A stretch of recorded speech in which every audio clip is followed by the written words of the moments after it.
News days. Did you do the news? Mm-hmm.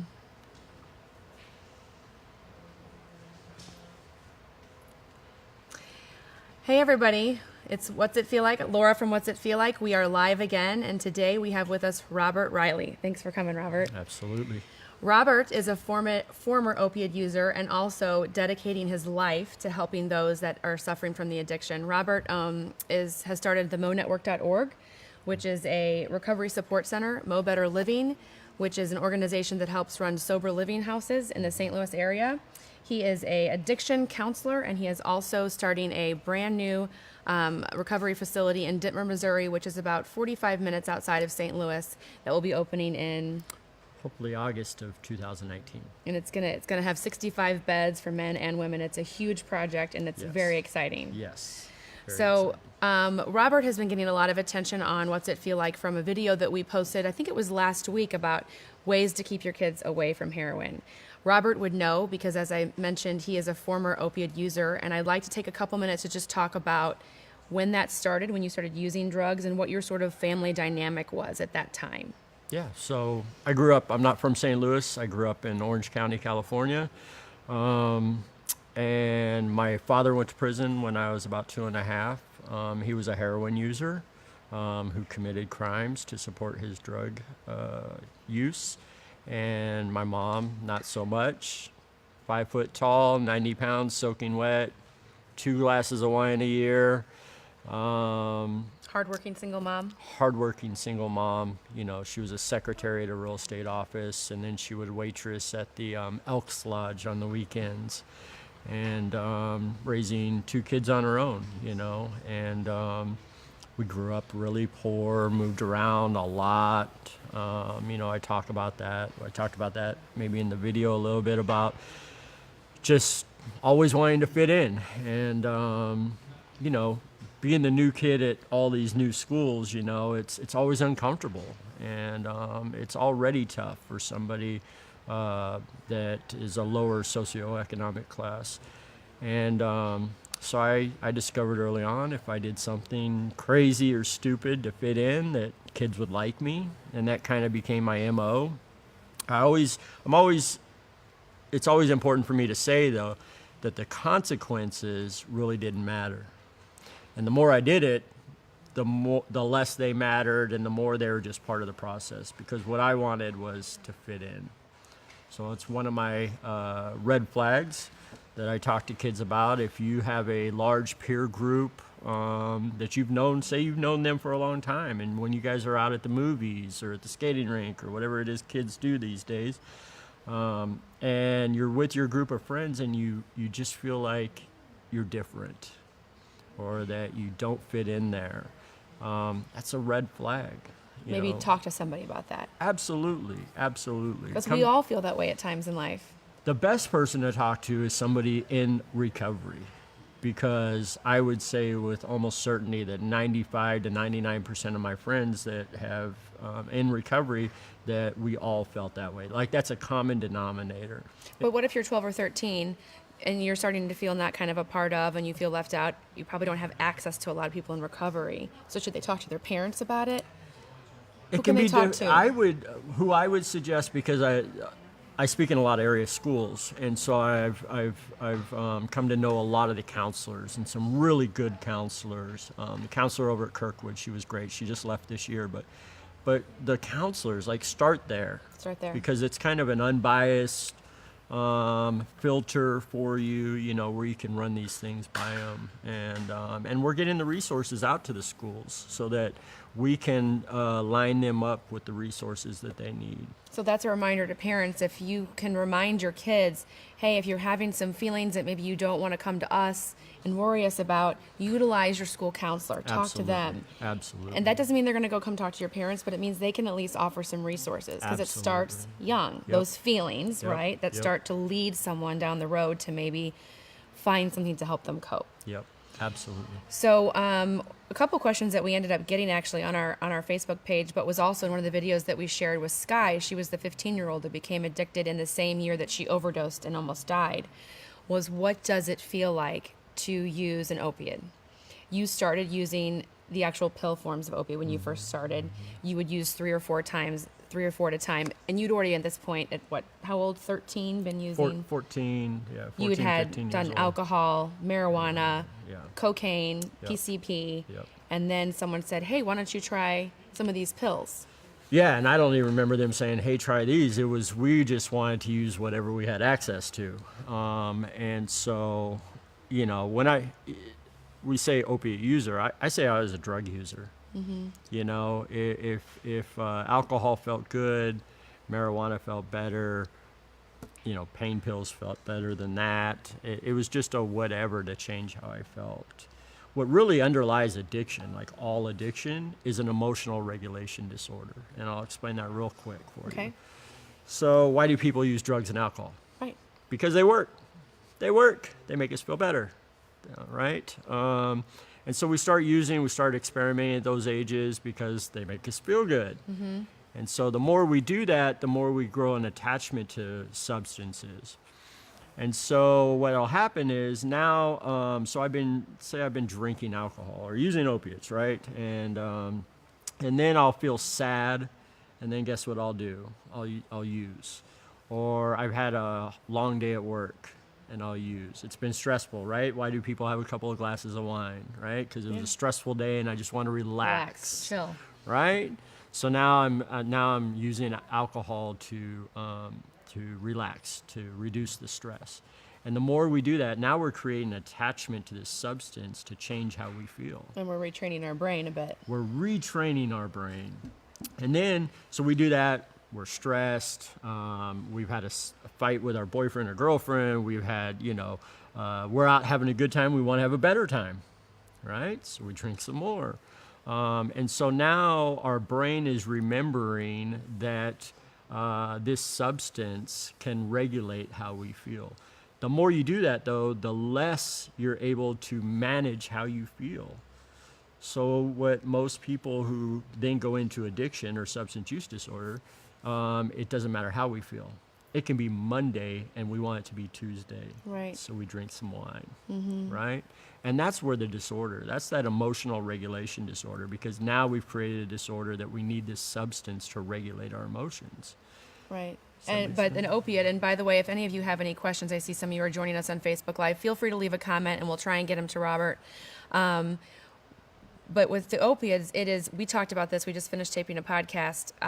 I've had surgery before. I took a Vicodin or an oxycodone to get rid of the pain, but I didn't take 3 or 4, and I wasn't snorting a line of an opiate. But when you take that, talk a little bit about how that drug especially is just so immediately addicting to your brain, unlike maybe marijuana or getting drunk a couple times in high school. Yeah, opiates are a whole nother, it's just taking things to a whole nother level. So because of the analgesic effect or the euphoria felt by the Tell me a little bit more about that euphoria. It's giving that warm bath. Yeah, so I always describe it. It was described to me this way, and so I use it, because it's a great visual of imagine on this cold January day, right? Like we've been working all day. You go home, maybe you do have a couple of glasses of wine, right? And you go in the bathroom and you run that nice, hot, warm, bath. And then you go in there and you just kind of slide in, and the water just kind of engulfs you and maybe over your ears, and you just sit back and your arms are floating. That's what opiate use is at the beginning. Because remember that opiates create a physical dependence in the body. And then you'll start building a tolerance where it's going to take more to produce the same effect. So, and that's where we've talked about this too, that tolerance that you build is why you see a lot of people go from starting to use, a Vicodin or an oxycodone or an Oxycontin after a surgery. They start becoming more and more dependent on it.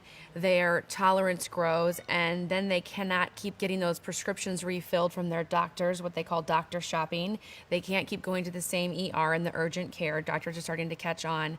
And then they run out of money, and so the next cheapest thing is to go to the streets and get the $5 heroin. Yeah, that's the progression, I take 2 and they make me feel good, right? And then the next time I go to use, I take 2 more, and it's, I feel pretty good, but I'm not at that that spot, right? I always talk about that spot. And so I take 4 and now I hit that spot again. And then the next time I try 4 again and no, but 8 does. So it basically doubles. So now your body's building up a tolerance, so it takes more to produce the same effects. And eventually you just can't. I mean, I have some people that I've seen that were taking 70 and 80 Vicodins a day. Wow. And you cannot maintain, you don't have enough resources. There's not enough places to go get them. And so it's very easy, and I know in the podcast we talked, your brain doesn't know the difference between what the doctor prescribes you and what the person that you're getting the opiates from on the streets, heroin, fentanyl, whatever. Your brain doesn't know the difference between it. What it knows is it's getting a substance that's activating those opioid mu receptors in the brain. And so that's where the switch happens. And, we were talking before, and I want to point this out, that with the epidemic, and now we're cracking down on doctor shopping, and we're cracking down on how long you can be prescribed them, which is all good under certain circumstances, but there's a population of people that are getting caught up in this. And this is like stage 4 cancer patients that literally for quality of life need these pills, just for their quality of life, and they're getting taken off of them. Guess what those people are turning to? The same thing everybody else is. Their bodies are, right. Because they're in physical withdrawals. And, we talked about what is stopping opiates like. And I explained, the symptoms. You can't sleep, diarrhea, hot and cold spells. It's like the flu times 1,000, right? Like that's the physical part of it. And if you imagine that, remember the last time you had the flu, I remember the last time, and then multiply that by 1,000. Like it's just the worst aching, like you feel like you're gonna die. That's not even the worst part of it. The worst part of it is the mental obsession with knowing that I can make all of this go away if I just go down the street and use some more opiates. For $5. For $5. Like my cure is right down the street. In fact, they'll probably bring it to me, right? Like that's the worst part of stopping the use of opiates. And you can tell yourself, I'm going to do it today, but then it becomes so painful and miserable. Okay, maybe I'll try it tomorrow. Exactly. Let me just get rid of this feeling right now, and maybe I can try again the next day. Exactly. Like someone trying to be on a diet. I couldn't make it, Perfect I'll start example. the diet tomorrow. Example. I don't want to get healthy, I just need that pizza. How many more times do I get to come to this restaurant this week, right? Right. Like I'm just going to eat here one time. Right. Yeah, perfect example.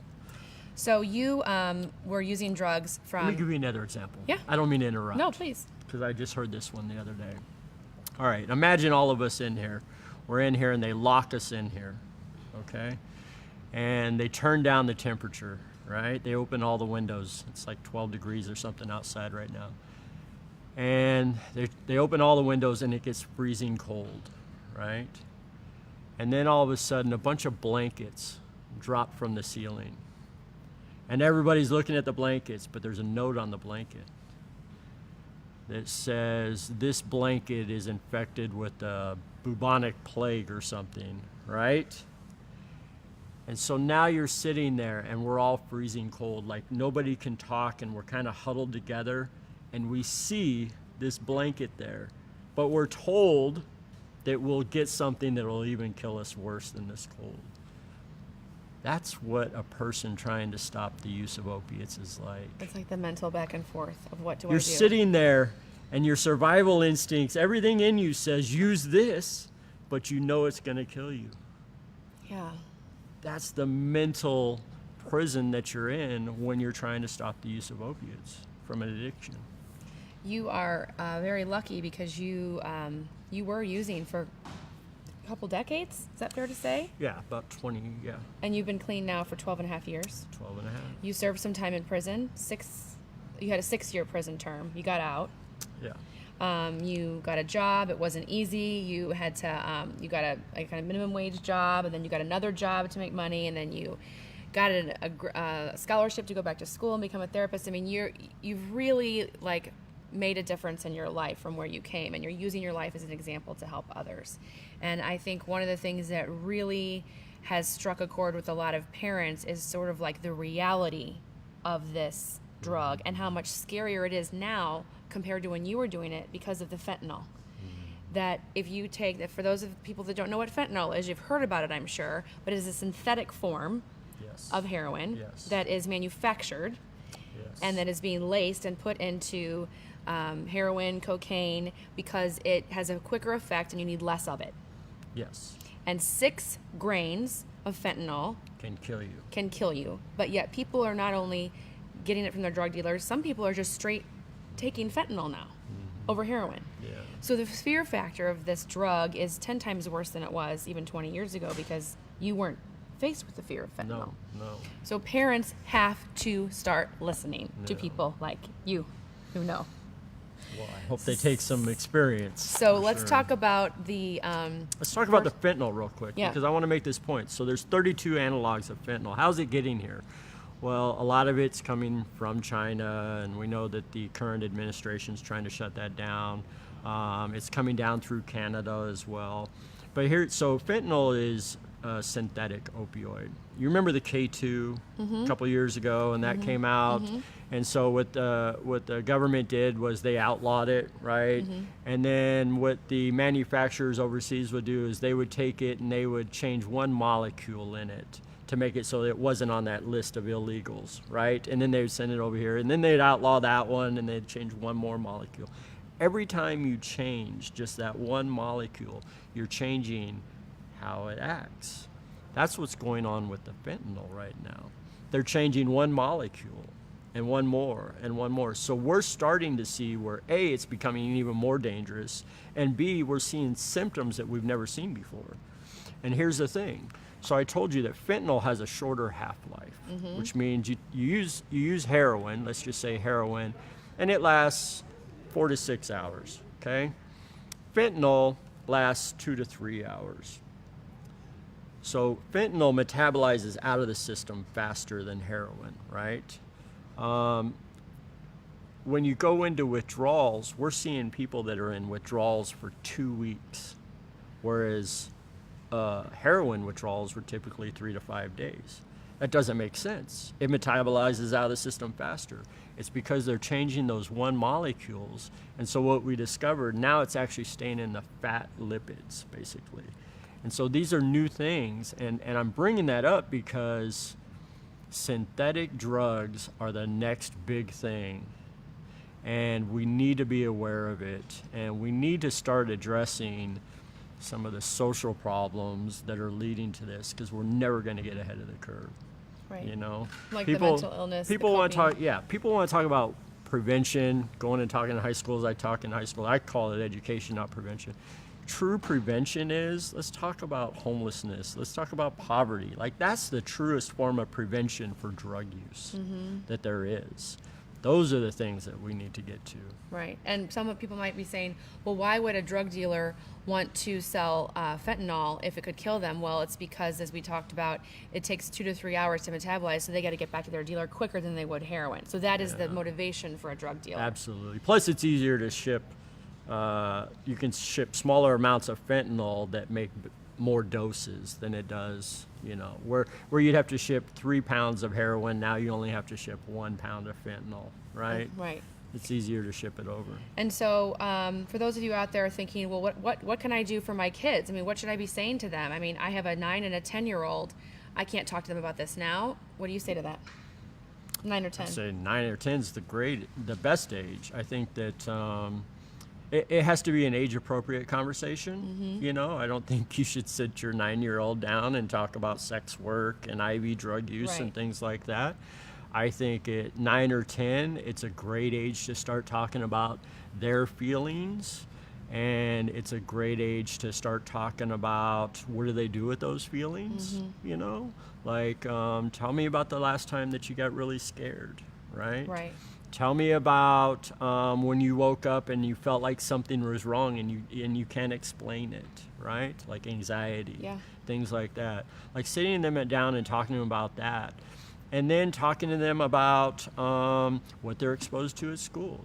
And I'm just using my experience with my own kids at the house, you know. But And, you're also an addiction therapist, and you talk to a lot of parents and a lot of people that face addiction. So you have a little more experience than I that. do. I had a police officer said, I have a 9-year-old. How should I talk to him? And I said, sit down and ask them what they know. Like, get the information, ask the questions, and then start the conversation. Well, so what do you know about drugs? Well, I know that they're bad. Well, do you know any specific names? Well, there's marijuana, there's things like this. And especially with us legalizing things across this country, the earlier we start those conversations. Right. But, start asking them questions and then engage them in their age group of what's a conversation look like there.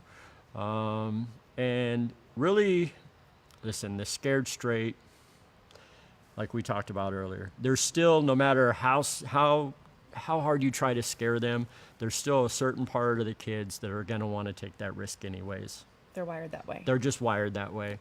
And so it's more about educating them, Well, so you heard one of your classmates was using a Juul, right? Do you know what a Juul is? Well, let me tell you what I know about a Juul, right? Let me tell you what I know about nicotine or tobacco, right? And really educate them.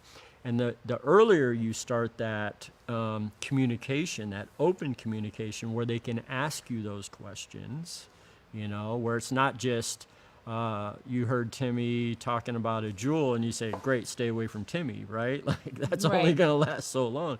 It's more about, why do you think Timmy's using it? Does Timmy know these things that we just talked about? Maybe you can talk to Timmy about those things. And we talk to kids about stranger danger. Right. So, this is another Right. type of danger. Right. Because, and here's the other part too. If you're not educating your child about the drugs and the stuff out there, then somebody else is. Wouldn't you rather it be you telling your child, giving them the real information? The right about information? It, the right information, the real information about it. Right. You know. There's a video on our YouTube channel and also on our Facebook page that had received a lot of attention. It was sort of the science. I encourage you to go watch it. Sort of things to look out for. A couple things Robert mentions is long sleeves out of season, kids starting to hang out with different friends, flu symptoms. That's called dope sick. That's the withdrawals that you're feeling if they're having flu symptoms every week and it's happening for multiple weeks. That's not, it doesn't come back. Yeah. That's a sign of withdrawal. And then they refuse to go to the doctor. Right. But one of the biggest pieces of prevention we can do is go to our local drugstore and buy Drug test kit. a drug test kit and leave it in plain sight. Absolutely. And what will that give to our children?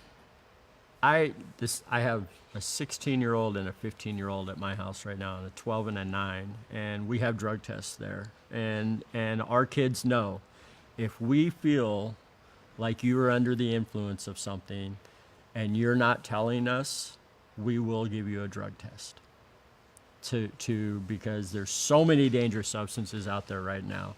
I need to make sure that you're safe, and so having that conversation up front, setting that boundary with them, and it gives them an out. Right, that's with a big their thing. peer group. Listen, my mom has a drug test on the refrigerator, and she's not afraid to give it to me if I come in with my eyes red tonight. And if they bring their friends over and the friends see the drug test, that's probably not the... So we're going to eliminate those kids that are going to be susceptible to the peer pressure and things like that want to fit in, right? Right. Hey, everybody else here was smoking weed and they want to fit in, and we can eliminate them from that because I'm going to be tested when I get home. And there are some of you that might be watching that have been through addiction, and there are some people that may have been through it and their first time at trying to get clean didn't work. There's lots of different things that people might try when they know they have a loved one that's sick. What is the best pieces of advice for someone if they have someone that is dealing with opiate addiction on how to get them help if they're ready? If they're ready. Who should they call first? Well, they should call a qualified addiction counselor so that they can get an assessment done. That's the first thing that needs to be done. And you say that because some people might open up a phone book and say, oh, here's a rehab place, or there's a place, or I saw this commercial. Yeah. You're going to call an expert because they'll do what? Yeah.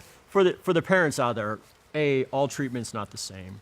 And thinking that the ABC treatment center and wherever is going to fix my child, you need to do your research. You need to have that clinical assessment to make sure that ABC treatment center is going to be able to address all the symptoms that it needs to be personalized care. It needs to address, does your child have a co-occurring mental health disorder? Because they need to treat that at the same time as they do the substance use disorder. Is there a history of trauma? Do we need to do some trauma work?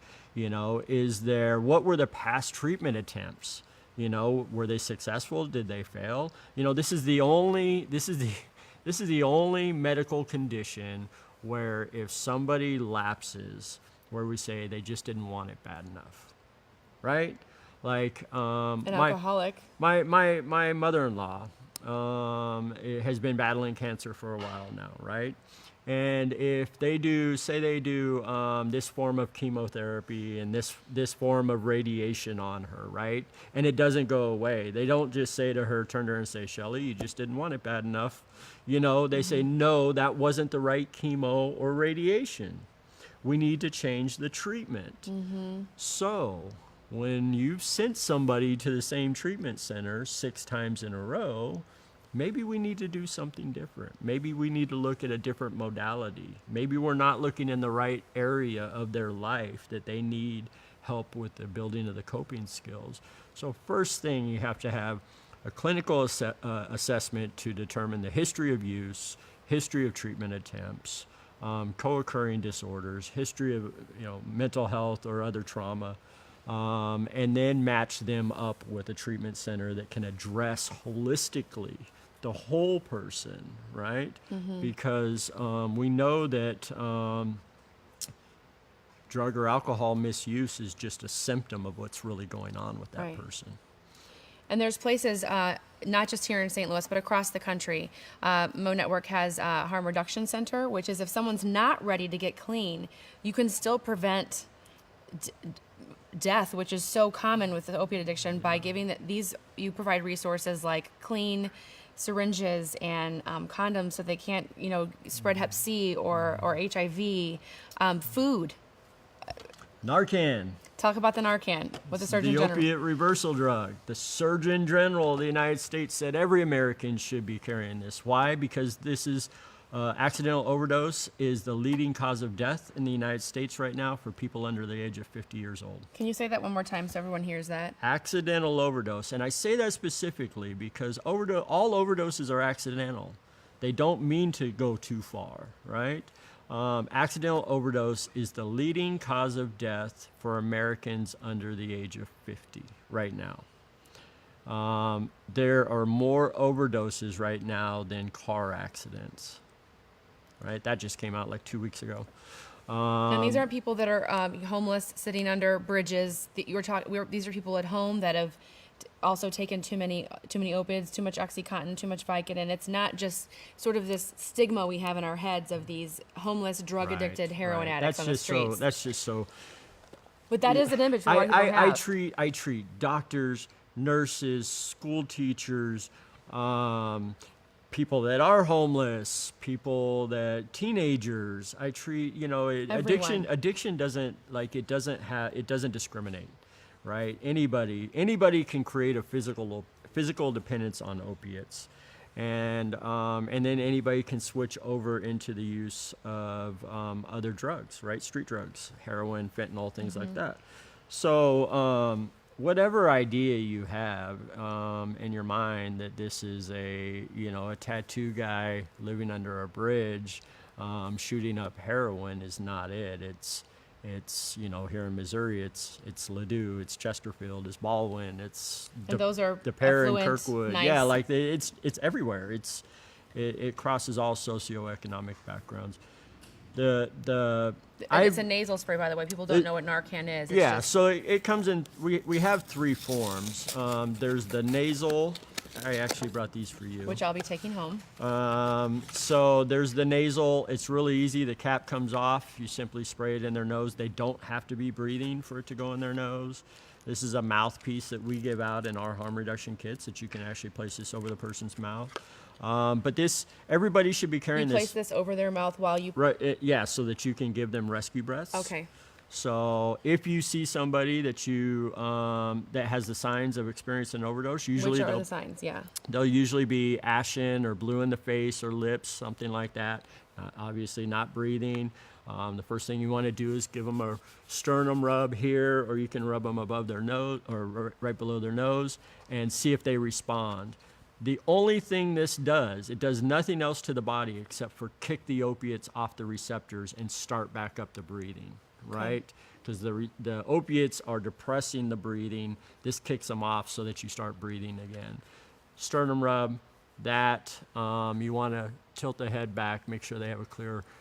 if there's anything in their mouth, scoop out, just use 2 fingers, scoop out any foam or anything like that. Give them this, okay? Spray it in their nose, call 911. Then you want to give them, then you can place this over the mouth, and then you want to give them 1 rescue breath every 5 to 7 seconds until the paramedics or emergency responders show up. If within 2 minutes they haven't started to come out of their overdose, you can give them a second dose. Okay? This isn't going to hurt them. Even if it's not opiates, it's not going to hurt them. Would you suggest people carrying this like in their glove compartment That's of their what car? I was going to say. So I gave this out to a group of friends of mine, and I can't tell you how many people, I mean, it's more than 5, probably less than 10, have said, I was at Quick Trip, I walked in, somebody was experiencing an overdose. I went outside and grabbed the Narcan. Hey, you gave me that Narcan that one day and I used it on somebody over here. Wow. I mean, it's just, churches are experiencing overdoses, sporting events, people are experiencing overdoses. People use everywhere. Our police force is required to carry Narcan now. Yeah. Listen, about the fentanyl, there's a lot of misinformation about there that you can touch fentanyl and experience an overdose. And we did a great video, my best friend did, where he actually held fentanyl in your hand. Unless you breathe it in, you can experience an overdose just by simply touching it. Okay. So there's a lot of misinformation out there. I want to mention one quick thing about you. Good Samaritan law that is now in effect here in Missouri, which Richard helped co-write and pass in this, Robert, sorry, I don't know why I said Richard, helped pass in the state of Missouri, which means if you are with someone and you're both doing heroin and that person overdoses, you can call 911 and you will not be in trouble. You will not be arrested. Too many people were like just abandoning people in alleyways or just leaving them there, and because they were too scared they were going to get in trouble. Well, this guy's responsible for helping write and pass that law. So if you are with somebody and you're shooting up or you're doing heroin and something happens, call 911 and you will be okay. You'll be safe. You'll be saving that person's life. 2 quick questions before we go. If someone has a family member that's struggling and they are at their wits' end and they don't know what else to do and they're not willing to get clean, what's the most important thing they can do for them right now? For their family member that's using, love them. Yeah, love them. And, I'll add, there's a lot of family support groups out there right now. Go find a family support group so that you can find out from other families how they were able to cope and manage through that, because it's tough. It's tough. As a parent, it's everything in us to want to love and save and nurture and right. And it's not in us to sit by and watch our children kill themselves or attempt to kill themselves every single day. And it's a really difficult thing. And the only thing that we found, the best cure that we've found, is finding other family members that they could relate to and they could kind of learn the coping skills, learn how to manage it. I don't believe in the whole tough love thing, because I think it's only tough on the family, right? It's not tough on the individual because they're in active addiction. But, find some family support groups and love them for all the reasons you've always loved them. You can not like the addiction. You can hate the addiction. You can hate the addiction, but love the person. I tell parents this all the time. There's 2 things you can believe from somebody in active addiction, and one is that they love you because they mean that when they say it, and 2 is that they don't want to live like that. Those are the 2 things. Now, pretty much everything after that is a lie. Right. They all the lies that we hear, but those 2 things you can believe and just love them. You know, love them. They're still human beings. And even if you don't have a family member and you're hearing all the terrible stories we hear in all the news that's always reported, and they're terrible stories, and they will be held accountable for those things, but they're still human beings. You know, they just have a medical condition that is different than other medical conditions. Here's the thing that I always hear. I know I'm running over. It's okay. Why should I pay for the emergency responders to go out and give somebody Narcan 5 or 6 times? I don't want to pay for that. And I said, well, hold on. Why? Well, because they made a choice. And I always look at them and I said, do you like bacon? Yeah.